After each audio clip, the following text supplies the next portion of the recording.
బిందు వాళ్ళ తాతయ్యని వెతుక్కుంటూ ఒంటరిగా సైకిల్పై వాళ్ళ తోటవైపు వెళ్తోంది. చుట్టూ నిశ్శబ్దం. గాలిలో చెట్ల ఆకుల చప్పుళ్ళు మాత్రమే. అంతలోనే హఠాత్తుగా ఒక ఆవు ఆమె ముందు అడ్డుగా వచ్చింది. బ్రేక్ వేయడానికి కూడా సమయం లేక బిందు సైకిల్తో పాటు ఒక చిన్న లోయలో పడిపోయింది. లోయ లోపల చీకటి, ఏదో తెలియని భయం. ఎలా అయినా పైకి వెళ్ళాలి అని అనుకుంటూ ఆమె చుట్టూ చూసింది.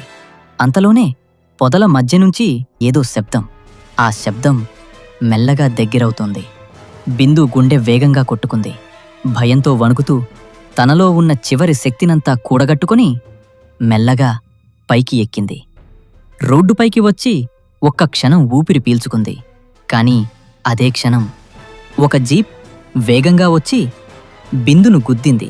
ఆమె గాల్లోకి ఎగిరి రోడ్డుపై పడింది. జీప్ ఆగింది. ఇద్దరు వ్యక్తులు దిగారు. ఒకడు భయంతో అంటాడు, పద హాస్పిటల్కి తీసుకెళ్దాం.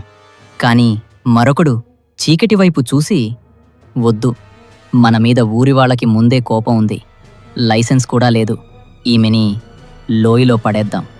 వాళ్ళిద్దరూ స్పృహలేని బిందును ఎత్తుకుని మళ్ళీ అదే లోయలో పడేశారు. పార్ట్ 2 కావాలంటే లైక్ చేసి, సబ్స్క్రైబ్ చేసి, కామెంట్ చేయండి.